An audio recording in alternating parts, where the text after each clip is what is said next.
Hey guys, what's going on? I'm here to teach you how to use properties and what properties are in Roblox Studio 2018. So basically properties, they determine, well, the properties of the block or whatever you're editing.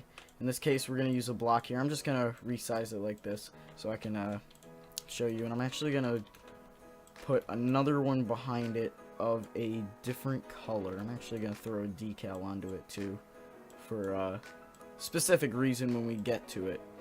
So properties can mean a lot of things. It can mean what material it is, what the color of it is, the rotation, all of that. It can also mean things like, I don't know, here, let me just fucking right here. There we go. That's from the Roblox account in 2017. So anyways, the properties tab. If you can't see it, by the way, click view and there's going to be the properties tab right there. But I'm just going to extend it for now. That should be good. So this right here is the properties tab. You can choose the reflectancy. For example, if I set it to 1, it's going to be really reflective of the sky. And you can see that. It's not transparent. You can't see through it because, as you see, I have a block on that side. I'm not sure if it'll reflect. Yeah, it won't reflect that. It basically just reflects the sky. You can change that to, let's say, 0.3. Add a color to it, like a goldenish color. That does not look gold at all, but you get the point here. If I go like that, there you go. You got a gold block, and it's got the shiny. It's basically how shiny it is. So anyways, 0, it's just back to normal, so on and so on. Transparency, that's the see-through amount. So if I set it to 0.1, you can partially see through it. And as I progress, 0.2, 0.3, and you can see it gets, if you can see it gets more see-through and more see-through or transparent as the number goes up. The highest you can set it to 1, and that is completely invisible, and that's how you would make an invisible block. For example, let's say you don't want someone to fall off the map, you would set the transparency to 1, and you would just build giant walls around the entire map like that, and just copy and paste them around. But I'm gonna undo it right here just so I can. Alright. Don't believe I need that anymore. So anyways, all the orientation is like the rotation. So if I put this at 3, it's now at an angle of 3 degrees, so on and so on. It goes by an XY axis. The parent is where the block is. So right now it's in the workspace. If I were to move this into lighting, the parent would then change to lighting. Position, that's where the position of the block is. Now, when you start up a studio world, the base plate is going to always be at 0, 0, 0. So if I do 0, 0, 0, it's going to be dead center. If I make it 1 stud, so I'll actually get to that. If you go down to part, you can actually change the size. So I'm going to change it to 1, 1, and 1. Just like that, so it's 1 stud. And I'm going to put the position back to 0, 0, 0. And that's exactly the center of the world or the studio. When you go down to the data, this is the velocity of the rotation. So if I set it to 5, let me expand this on the Y, Z, and X axis.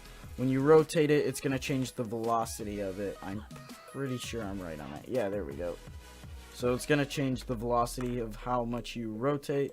And the same thing goes for the standard velocity. Now, behaviors. For the behaviors, I'm going to have to go as a player in this. So I'm going to anchor this so it doesn't break, though. There we go. Alright.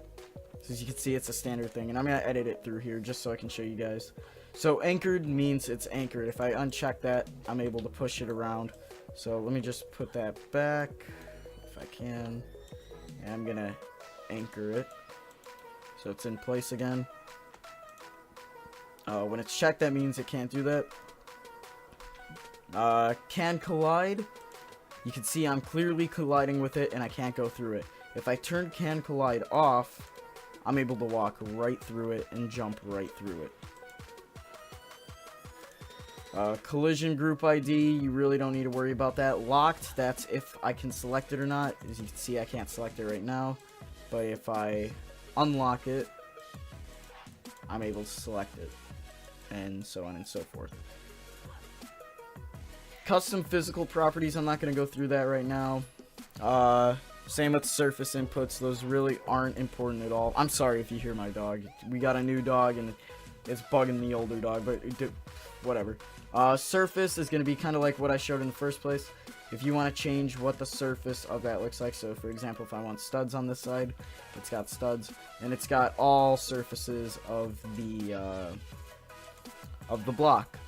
Model, based on what you have, the properties are always going to be different. For example, if you have, let's say, a sparkles effect, I'm just going to insert one right now really quick. Insert object, let's put in fire, whatever. If I go to fire, you're going to have different properties here. For example, the heat, if I set that to 100, okay, it's blazing upwards like that. So if I set it to 100, it's going to expand upwards. If I set it to, okay, the max you can set it is 25. If I go back down to 1, the flame's not going to be that big. Size of the flame, let's do 210. So on and so forth. So everything's going to have different properties. It's very important when it comes to developing a game because you may want to do certain things, like I said, such as like a world border or something of the sort like that. Do note when you do leave the play area though, it will not save anything you did. For example, like that fire I just had, when I click stop, it's not going to be there anymore. It's going to go to originally what was there before you click play. Same thing goes with scripts, but when you leave while you're scripting, it'll ask, would you like to update the scripts? And you can hit yes with that. Alright, so that's the basics to properties of ROBLOX Studio. In the next video, I will be showing you guys about lighting and the starter packs and teams. Probably going to separate those actually into different videos. But yeah, that's the basics of that. If you guys enjoyed the video, make sure to leave a like. If you're new to ROBLOX Studio, I did do a basics on select, move, scale, rotate, collisions, and stuff like that. Feel free to check that out. Other than that, I hope you enjoyed, and I'll talk to you next time. Peace.